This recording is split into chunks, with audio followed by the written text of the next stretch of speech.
All right, everybody, welcome to Math with Grace. Today we're going to be going through Algebra 2, Book 7, Lessons 11 through 15. Lesson 11 begins on page 33, and it's titled Exponential Functions. It says, thus far in this course, variables have always been integers or fractions, or I wrote variables, but I do believe it's exponents. Have always been variables or fractions, right? We've got x squared, 3 to the 4th power, right? Or 3 to the 1/2 power, those types of things, right? And they've got some examples here.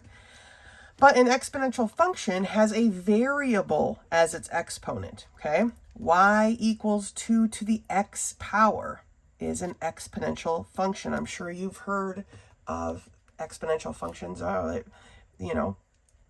It was going to rise exponentially, just means it rises really fast, right? If we have an exponent that is a variable, that means our graph is going to be moving up very quickly, okay? And here are some examples of what these types of graphs look like, okay? This light colored one right here, this lighter color one that's moving from left to right in an upward motion, is y equals 2 to the x power. The darker one that's from left to right moving in a downward fashion is y equals 1/2 to the x power, okay? So when a, which is our base, is greater than 1, okay, the graph is going to be increasing. This is greater than 1, the 2, the graph from left to right will be going up, increasing. But when a is less than 1, such as this 1/2, okay, then from left to right, the graph will be gradually or continually decreasing, okay? So that's what that looks like. And really that is the basis of what we're going to do here. To solve and graph these, we're simply going to make our XY chart, put in this case, they give us some values, and then plot those points. All right, so let's do these problems together. Okay, so we are in Algebra 2, Book 7, Lesson 11, page 33. Here are the two problems, and they want us to state whether the function is increasing or decreasing, and then sketch a graph using a table of values that are given. So -2, -1, 0, 1, and 2.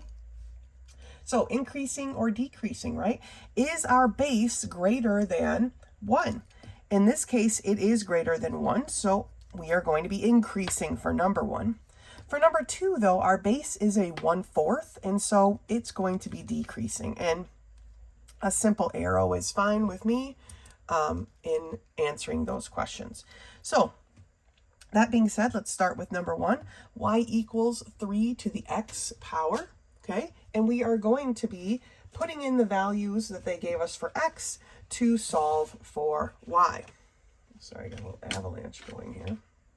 So when x is a -2, what is our y? Well, when x is -2, then we have 3 to the -2 power. Now remember, when we have negative exponents, they need to cross the line to change their sign.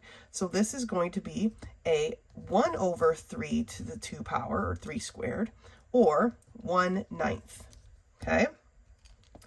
For the -1, we have 3 to the -1 power. Again, it needs to cross that fraction line, right? Invisible, that's really just not there right now, fraction line, to change its sign. So this is going to be 1/3 to the 1st power, or just 1/3.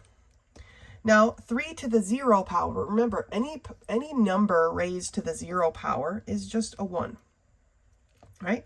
3 to the 1 power is 3, and 3 squared will be 9. So there's our values for this first one. So if we set up a graph, we just set up a real simple one, right? Because our x values are only to -2, from between -2 and +2, and our y values are not negative, but go up to 9 for this particular set of points, okay? So when x is -2, y is 1/9. We're just going to estimate. It's going to be real close to the line, right? And I put it at the wrong spot. X is -2, which means it goes there.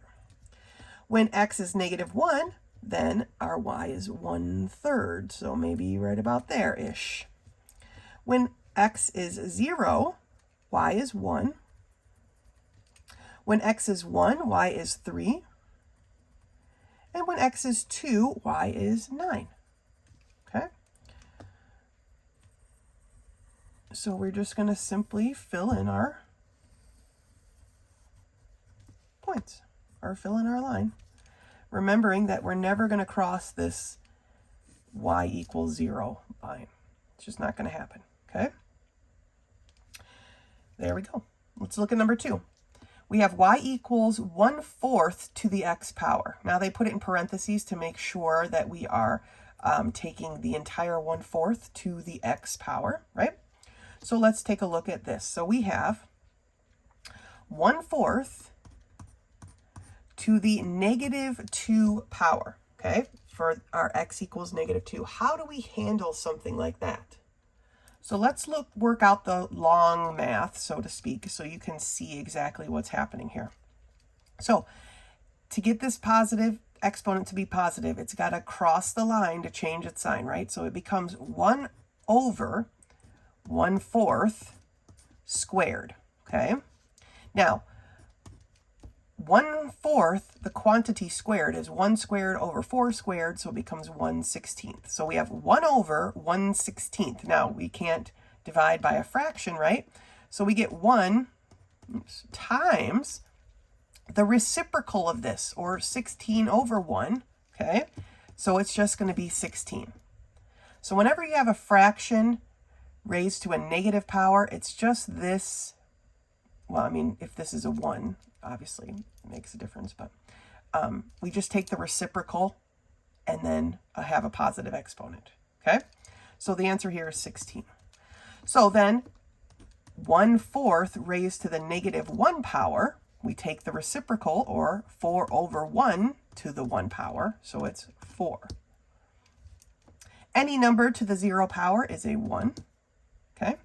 1/4 to the 1 power to the first power is just 1/4. And 1/4 squared, okay, is 1/16, right? 1 squared, 4 squared. So 1/16. All right, so let's get this graph set up.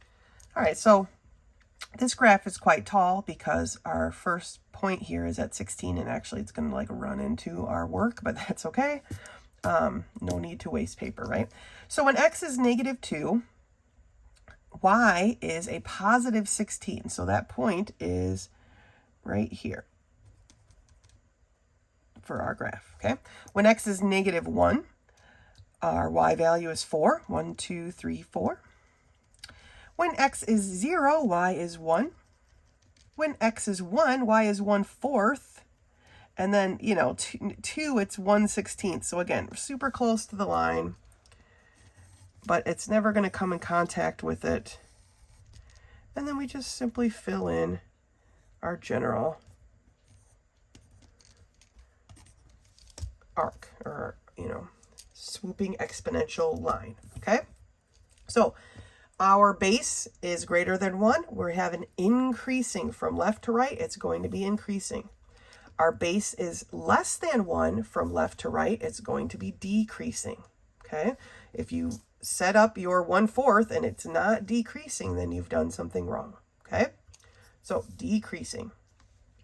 And after that, once you figure out the increasing, decreasing part, it's really just a matter of plugging in the data that they gave you or points that you've chosen yourself and figuring out the XY value, okay?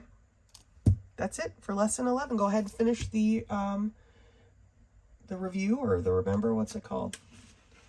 It's slipping my mind right now. Yeah, review, and meet me back here for lesson 12. All right, logarithms, lesson 12, page 36, logarithms, okay? Logarithms, it's abbreviated log, are the inverse of an exponential function. An inverse function, remember, is when you switch the x and the y. So if you have y equals a to the x, the inverse of that is x equals a to the y. You just simply switch the x and y values, okay? It says the inverse of an exponential function, x equals a to the y, can be written in logarithmic form as y equals the log of x. Now, when I write it, usually I put the log on the left and the equals whatever on the right. Just so you know, I'm not a big fan of how they write these, and so I will be doing it the other way. It doesn't really matter, as we know, the equal sign is switchable, right? We can switch the things on either side. So it says the base of exponential a to the y, so here's our base, right, becomes the subscript, the little letter below the log, okay? And the exponent replaces the x, or, you know, they say replaces the x, but they have a y written here, so replaces this y, right? And then the 8 is the argument, is what they call it, and it goes over here. So this is basically saying 2 to the third power is 8, which is right here, right? 2 to the third power is 8. 2, if maybe you don't know this, right? 2 to what power is going to be 8? And that would be 3. Okay, so this on its own is asking, base to what power is going to give you this argument number? That's what it's asking, this log, the way it's set up, okay? It says this notation permits the solution of some problems that cannot be solved in exponential form. In this exponential form, it says 2 to the third power equals what? Well, 2 to the third power is 8, right? That's why I like it written the other way around, personally. So log base 2, that's how we say that, log base 2,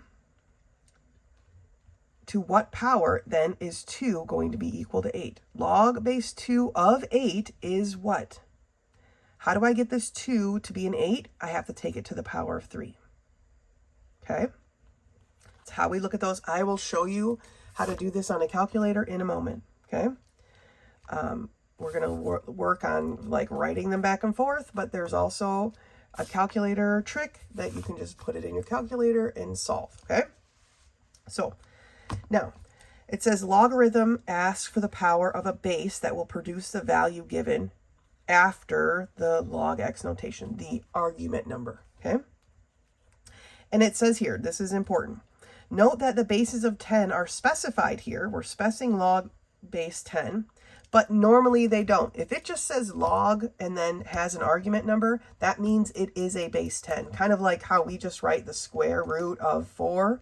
And we know that the index is a 2. If you write log 100, we know that the base is a 10. Okay, log base 10 is just the given. So if it is not specified, here they are specifying it, but if it is not specified going forward, it is a base 10. Okay, if they want any other base, it will be specified. Okay, so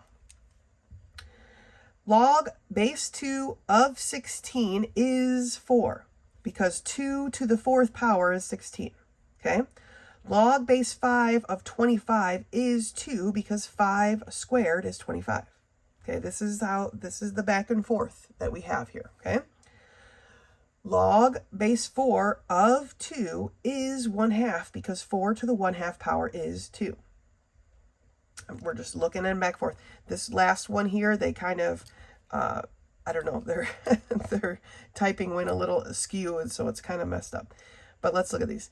Log base 10 of 1,000 is 3, because 10 to the third power is 1,000. Log base 10 of 10,000 is 4, because 10 to the fourth power is 10,000. Now, if we, like, just for consistency's sake here, I don't even know what's happening over here. So, log base 2 of 1/8 is -3, because 2 to the negative third power is 1/2 to the third power, or 1/8. Okay, so let's look at these examples together here at the top of page 37.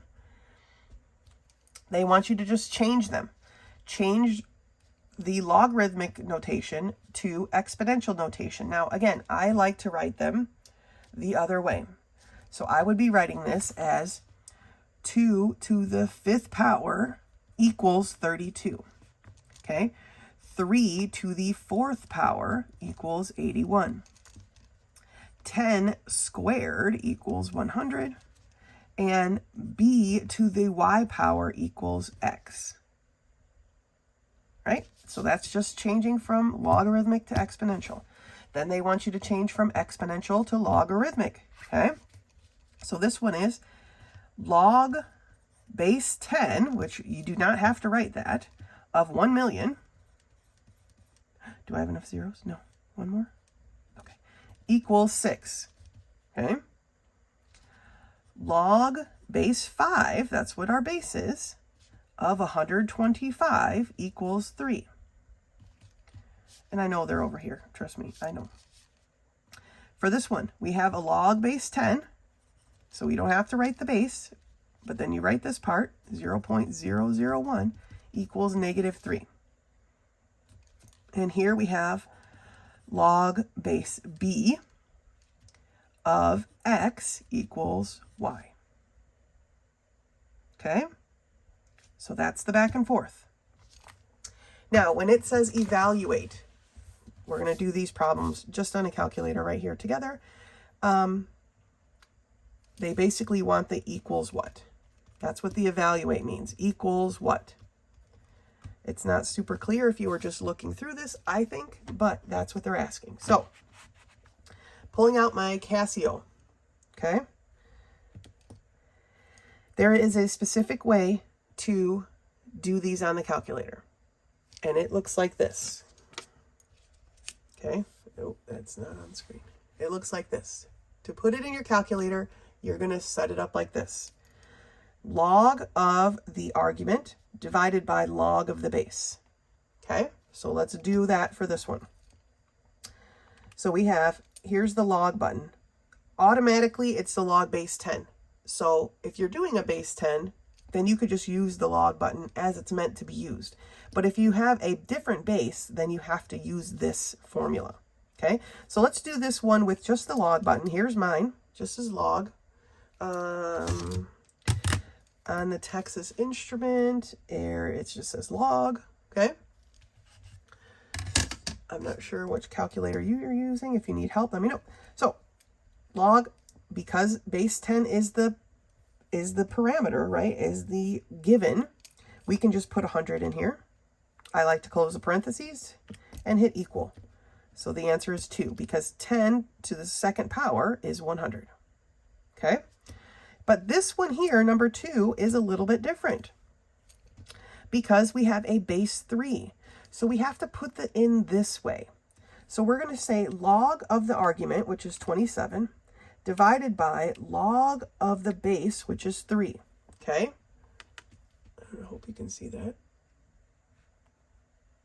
without the glare. Log of the argument divided by the log of the base. And then you hit enter, and it's 3. 3 to the 3rd power is 27. Okay? For number 3, we're going to do the log of the argument, which is 49, divided by the log of the base, which is 7. Oh, I guess I don't need 2 sets of parentheses. Okay? And that's a 2, because 7 squared is 49. Okay? Some of these are, you should know, shouldn't even need a calculator, but I'm showing you how to do it on the calculator, so let's do them on the calculator, okay? For number 4, we have log base 2 of 64. So log of 64 divided by log of our base, which is 2, and that gives me a 6. 2 to the 6th power is 64. Number 5, we have log base 5 of 625. So in our calculator, log of the argument, 625, divided by log of our base, which is 5, equals 4. 5 to the 4th power is 625. Okay? Last one, number 6. Log base 2 of 1/4. Okay? This one's a little bit different, right? Because I'm sure there's a way to put a fraction in, but yeah, it's probably this thing right here, but we're not going to go that crazy, right? But what is our argument? Well, it's 1/4 or 0.25. Okay? Divided by the log of our base, which is 2. And that equals -2, which makes sense, right? Because 2 to the -2 power is 1/4. How else are we going to get this to be a fraction without a negative, right? Beautiful. Okay, that's the calculator. If you need help still, let me know. That's the formula for using the calculator. And maybe your calculator can do it a little bit differently, but that's the easiest way that I've found thus far. And it works on every calculator I've tried it on that has a log button, okay? Now it says here that they want us to convert from logarithmic to exponential or back vice versa, okay? So basically we're just rewriting it. I don't normally do this right in the book, but these are pretty straightforward, so we're just going to do it right in the book. So we have log base 2 of 16 is 4, or equals 4. So we know that 2 to the 4th power is 16. Okay, we've switched it over from logarithmic to exponential. For number 8, we have the log base 10 of 100,000 is 5. So we know that 10 to the 5th power is 100,000. Okay. For number 9, we have log base 3 of 1/27 is -3, or 3 to the -3 power is 1/27. All right, so that's log to exponential. Now we're going exponential to log, and this one is where people mess up the most, but we're not going to do that. We're not going to be those people, and here's how I like to do it, okay? We know we're going to have a log. I like the log on the left-hand side because the big numbers fall in. And what does that mean? Well, this is a big number, a 4, right? The 3 is a little number, right? It's a subscript. So the log base 4 of 64, I've used up all the big numbers, equals 3, okay? All the big numbers go with the log, the 4 and the 64. The little number goes by itself over there. That's how I like to remember these. Okay, so what do we do for number 11? 5 to the 3rd power is 125. So we have log base 5 of 125 equals 3. Big number, little number over by itself. All right. So what about number 12? 4 to the 1/2 power equals 2. So we know that the log of 4, log base 4 of 2, log base 4 of 2 equals 1/2. Big number, little number over here. All right? So that's all they're asking here for lesson 12. Okay? Don't memorize it, but definitely put it on a note card, however you like to keep your notes. Mark it in your book with a Post-it, however you like to mark things that are important. Okay? And know how to go back and forth. All right? Go ahead and finish up lesson 12. Meet me back here for 13. Lesson 13 begins on page 39, and it's titled Multiple Probabilities. So it's the probability of multiple events, or for one event to happen many times. It's called a multiple probability. And we multiply the probability for each event. So here they're talking about flipping a coin, right? When you flip a coin, you can either get a head or a tail. There's 2 results. If you flip it 3 times in a row, what is the probability of something particular happening? Well, they made these charts, and these charts are great to look at, but you do not need to do this, okay? Because the probability, what is it they're asking here? It really doesn't matter because either heads or tails would be the same. So let's say head, right? If they're trying to flip a head each time. Well, you get a 1 in 2 chance of flipping a head the first time, and a 1 of 2 chance of getting a head on the second time, and a 1 in 2 chance of getting a head in the third time. You multiply those together, and you find that you get a 1 in 8 chance of getting a head. You have a 1 in 8 chance of getting any variation of these because unless they're counting like which particular row, I don't know, but you only have a 1 in 2 chance. So every time it's a 1 in 2 chance, right? I'm not a big fan of the quarter example, so let's look at these other examples, okay? What is the probability of rolling 5 and then any even number on a die? So one die. The probability of rolling a 5 is a 1 in 6 chance, right? There's 6 total sides or numbers on a die, and one of them is a 5. The probability of rolling an even number is a little bit different, right? There's still 6 numbers on a die, but 3 of them are even. So that's a 1 in 2 chance, or 1/2 probability ratio. To figure out this, what they're asking then, we multiply the 1/6 times the 1/2, and there is a 1 in 12 chance that we will roll a 5 and then an even number, rolling the die 2 times in a row. Okay? These are called independent events because the fact that I rolled a 5 does not impact me rolling an even number the second time. There's no impact from one event to the other. So they are independent events. Okay? Now this next example, though, is a dependent example because the first event affects or has an effect on the second event and thus forth, because it reads here, if a bag holds 4 white marbles, 7 red marbles, what is the probability of drawing a white marble and then a red one? We're not putting the marbles back. So every time we draw, it has an effect on the next draw. Does that make sense? There are a total of 11 marbles, 4 of which are white, 7 which are red. Okay. When we draw the first time, the probability of drawing a white marble is 4 out of 11, right? Favorable over the total. White is the favorable, so there are 4 of them. The total is 11. But on the second draw, now there are only 10 marbles. There are less marbles in the bag. So the chance of drawing a red is now 7 out of 10 because now there are only 10 marbles in the bag. So we multiply the 4 of 11 times the 7 of 10. Okay, and we get 28 of 110, but then you reduce because we always reduce our fractions.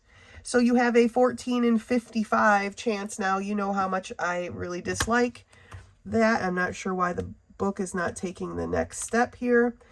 If you told someone they had a 14 in 55 chance of drawing the marble combination that they wanted, they'd look at you like you were from outer space. But if we take 14 divided by 55 and then multiply it by 100, you'll see that you have a 25% chance, okay? And the decimal goes on for a bit, right? But you have a 25% chance of drawing a white marble and then drawing a red marble. That is understandable. So please make sure when you're doing the tests and quizzes that I provide for you that you are following the directions, because some of them will ask for a percentage because a 14 in 55 chance is silly. Let's turn the page.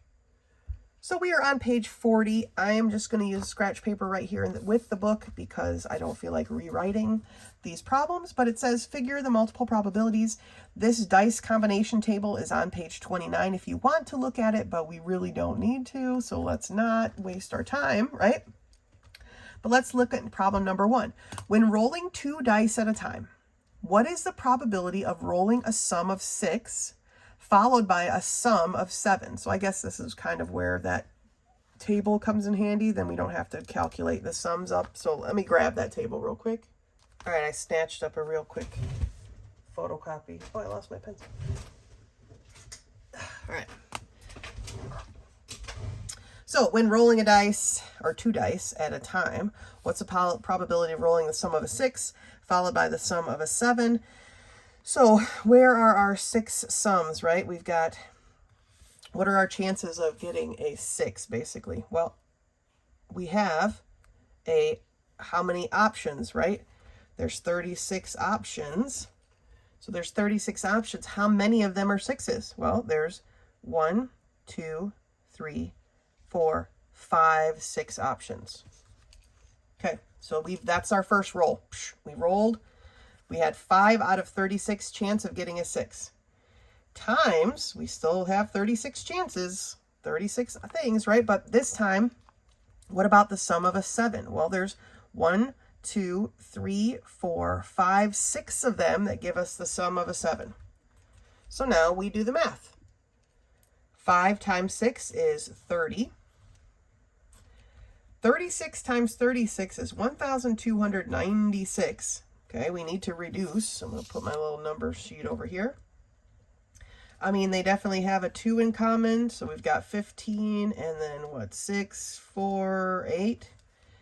And let's see, does 648 have a 3? It does. So we have a 5 and a 216. Okay, so 5 out of 216, but that is kind of crazy. So if we take 5 divided by 216, we get, and times that by 100, sorry, we see that we have a 2% chance.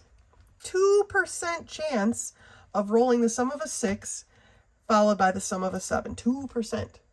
Slim pickings. Okay, looking at number 2. When rolling 2 dice at a time, what is the probability of rolling a sum of less than 6 followed by a sum greater than 6? Okay, so again, we have 2 36s as our totals, right? So we know our denominator is going to be 1296 because we just figured that out for problem number 1. So pulling over our little chart from page 29, okay? How many of these choices are less than 6? Well, there's 1, 2, 3, 4.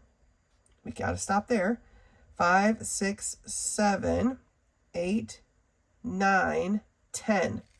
There's 10 choices that are less than 6. Now, how many of them are greater than 6? Remember, 6 is not included in and of itself. So greater than 6. I'm going to go kind of on an angle because that's the easiest way for me to keep track, because we got our 7s are 1, 2, 3, 4, 5, 6, 7, 8, 9, 10, 11, 12, 13, 14, 15, 16, 17, 18, 19, 20, 21. There's 21 choices greater than 6. Together, that's 31 choices. Remember, 5 of them were 6. Those don't count at all. So that gives us 36 altogether. So that's perfect. So 10 times 2, or 21 is 210. And now we need to reduce. So pulling out a factor of 6, and I only know that because of the work we did up here already, right? Pulling out a factor of 6 gets us to 35 out of 216, or 35 of 216 chance. What does that mean? Well, 35 divided by 216 times 100 gives me a 16% chance of that particular roll, rolling a sum less than 6 followed by a sum greater than 6. Quite a bit higher odds. But looking at these numbers, I mean, yes, 35 is bigger than 5, but still, the way they're set up, this is not a feasible thing you would tell people. Oh, you have a 35 out of 216 chance of that roll. Good luck, you know. It's kind of silly. So the percentage is nice. So in the problems that we do on our tests and quizzes, I will probably be expecting a percent. So make sure you read the directions properly, okay? But that's it for lesson 13. Go ahead and finish the review and meet me back here for lesson 14. Lesson 14 begins on page 42, and it's titled Radical Functions. Now, a radical function is a function that has a variable under a radical sign. Shocking, I know. It says here that the graph of square roots and cube roots illustrate most kinds of radical functions. And what does that mean? Well, here is a graph of a square root. Any even number root, 4th root, 6th root, 8th root, is going to have this basic form. That's what they're saying, okay? It says here that because x cannot be negative, the domain is only real numbers from 0 to infinity, right? X cannot be negative. The value of x cannot be negative, right? So that's our starting point is at x equals 0. And the range is the set of real numbers from 0 to infinity. Now, figure 2, on the other hand, is a cubed root. Now, any odd number root is going to have the same basic form. 5th root, 7th root, 9th root, so forth, okay? And its domain is from negative infinity to positive infinity, and so is the range, okay? So now, we can, of course, as it says here at the very bottom, as with any other functions, they can be shifted or translated on the coordinate plane. So let's take a look at those basic setups, okay? by adding or subtracting a constant to the radical, so outside of the radical sign, it moves it up and down. Okay? Positive is going to go up, negative is going to go down. Adding or subtracting a constant in the radical or to the radicand, so underneath the radical sign, moves it left or right. Now this one's a little bit different, right? A positive is going to move it to the left and a negative is going to move it to the right. Okay? Multiplying the radical by a whole number or a fraction stretches or compresses. So when we multiply the radical sign by a whole number, it's going to get bigger or wider. By a fraction, it's going to get thinner. Okay? And then it says multiplying radical by a negative affects the graph across the y-axis. When we multiply it by a negative, it actually starts to look more like a parabola. Okay? Comes swooping back around. So those are the 4 ways of translating these. It says a radical function can be graphed by manually calculating and plotting the points, just like we did in lesson, what was that, 11? We're going to set up our x, y. We're going to plot our points. It says the domain of an even numbered radical is all the real numbers. Basically, they're repeating what they talked about over here. And the graph starts at 0 and moves to the right or to the left. Okay? Up and down. The value that makes the radicand 0 will be the starting point of the graph. All right, let's turn the page. There's more to talk about. Top of page 40 is 4. It says, on the other hand, the domain of an odd number function is all the real numbers. And x equals 0 is an inflection point, or the point where it turns. They're talking about it being from concave up to concave down. Here's the general rule, but let's take a look at these examples, okay? Graph the function f of x equals the square root of the quantity x plus 2 minus 1. Okay, so we already know it's going to be translated because we have some extra constants, okay? It says the graph of this square function begins at x equals negative 2. What is going to make this 0? Well, that's a negative 2. So that's where we're going to start. That's our starting point. Okay, so that's where they started in their little point of plots here. Now, with a constant of negative 1 on the edge, we know that the starting point is negative 2 comma negative 1. When x is negative 2, y is negative 1. Because negative 2 makes this the square root of 0, which is 0, minus 1. Okay, so that is the starting point. And they just figured it out from right here. Okay, now from there, you're just going to choose numbers to make this work out, right? If x is negative 1, then negative 1 plus 2 is 1. The square root of 1 is 1. 1 minus 1 is 0. So when x is negative 1, y is 0. When x is 2, 2 plus 2 is 4. The square root of 4 is 2. 2 minus 1 is 1. Okay, and then they've just chosen numbers here that make a perfect root, which is not always easy, but that's what they've done. And then they've solved. And then they plot, they graph. Looks like that. Okay. Example 2 is f of x equals the cubed root of the quantity x minus 2 minus 1. So almost exactly the same, except now we have a cubed root instead of a square root. Okay. It says the cube function has an inflection point at positive 2, negative 1. Right? Positive 2 makes this 0. Negative 1 is just sitting on the outside because that's how these work, right? That's the inflection point, the point that's going to turn. It's an important point. They've marked it. After that, they've just chosen points that work out to a cubed root that make it plottable. Okay? Watch your signs. Watch your signs. All right, let's take a look at these problems together. All right, we are in Algebra 2, Book 7, Lesson 14. We're on page 45, and they want us to sketch the graph for these functions. So we start these off by setting our x, y, like little chart thing, and we're going to find our starting point. For number 1, we have f of x equals the square root of x plus 1. There's no constant on the outside, so what is going to make the radicand 0? Well, to make it 0, it's going to be an x's negative 1, right? Negative 1 plus 1 is 0. So when x is negative 1, y is 0. That's the starting point of this radical function, okay? After that, we're just going to pick points that make this a square root. So 3, if x is 3, 3 plus 1 is 4, the square root of 4 is 2, right?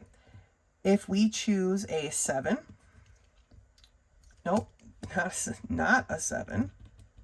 If we choose an 8, sorry, 8 plus 1 is 9, the square root of 9 is 3. All right, that's enough points. Let's go ahead and graph this one.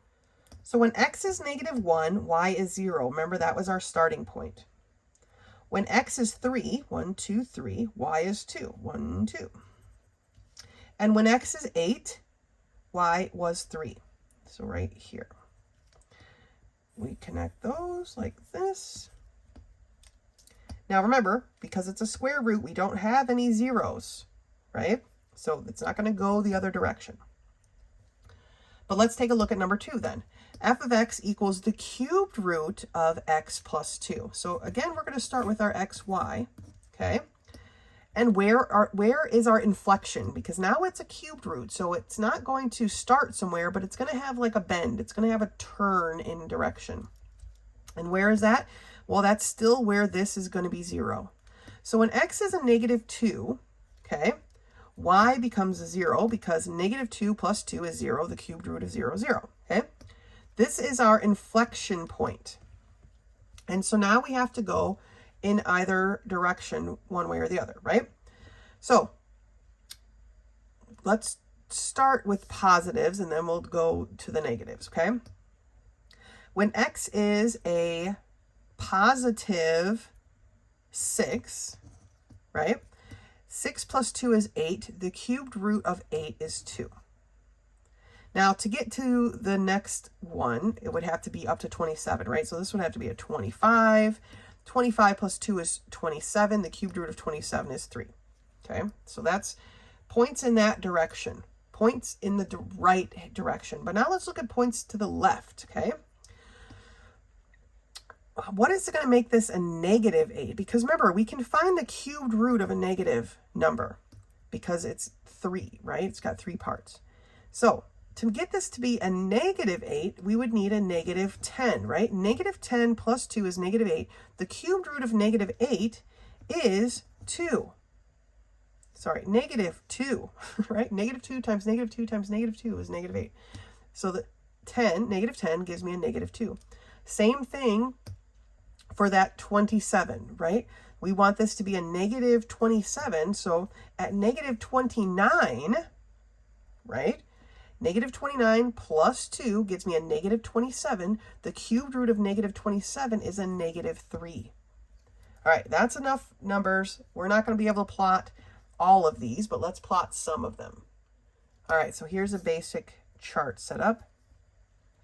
When x is -2, y is 0. Remember, that's our inflection point, the point where it's going to turn one way or the other. When x is 6, y is 2. So I know this side is going to look like this, and I'm not going to be able to do the 25 and 3. It's just, there's not enough space. Now, when x is -10, y is -2, okay? So when we're doing these cubed ones, we need to be able to see the inflection point, and I need to be able to see at least one point to either side of that inflection point. Okay, so this chart had to be pretty large, but that's what I need to see. Okay, looking at number 3, we have f of x equals the cubed root of x minus 2. Okay, again, we're starting with our xy because we need to know where we begin. And we begin where this equals 0. And where this equals 0, x is a +2. +2 minus 2 is 0, so 0. That's our inflection point. Now we need to go either direction, okay? Again, we're talking about cubed roots, so we need to get to those numbers. This needs to be an 8. For this to be an 8, we would need a +10, right? +10 minus 2 is 8. The cubed root of 8 is 2. The next one is the 27. So this would have to be a 29. 29 minus 2 is 27. The cubed root of 27 is 3. Now let's go the other way, though. How do I get this to be a -8? Well, I only need a -6 for that. -6 minus 2 is -8. The cubed root of -8 is a -2. For this to be a negative 27, I need a negative 25. Negative 25 minus 2 is negative 27. The cubed root of that is a negative 3. All right, so let's plot this graph. All right, so our inflection point is at positive 2, 0, right here. That's important. Our one point that we're going to plot to the right of that is at positive 10, positive 2. Okay. Looks like that. Our point that we're going to plot to the left of that is at negative 6, negative 2.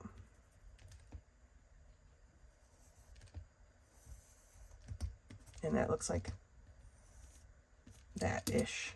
Okay? Okay. So there's the inflection point because we have a cubed root. Right? Last one, number 4. We have f of x equals negative square root of x plus 2. So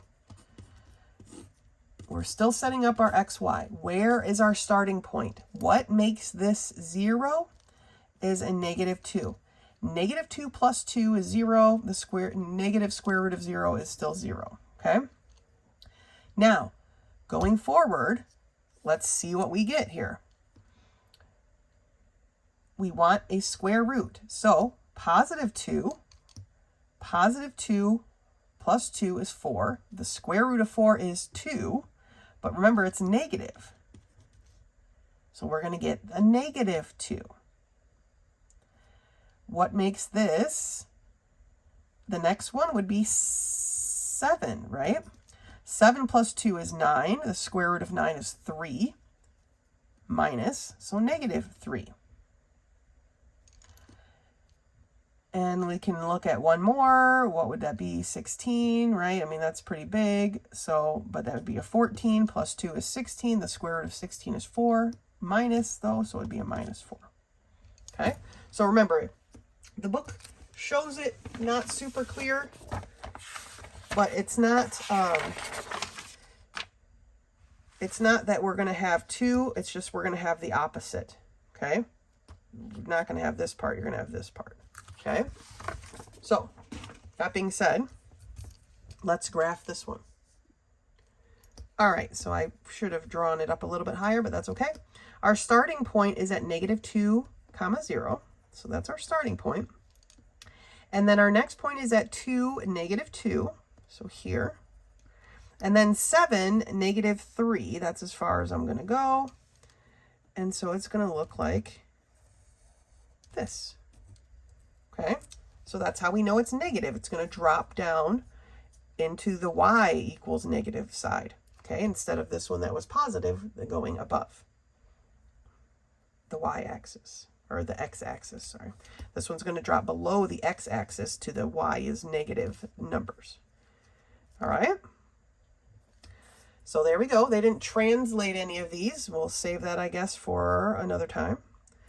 But remember, our starting point is whatever is going to make this the x value that makes this 0, and then whatever the y equals. In this case, the y was always 0 because we didn't have an extra number anywhere on the outside of the radical, but remember, it can be there and move it around. Okay? Great job, lesson 14. Finish that up. Lesson 15 is for review, extra credit, if you want to turn that in.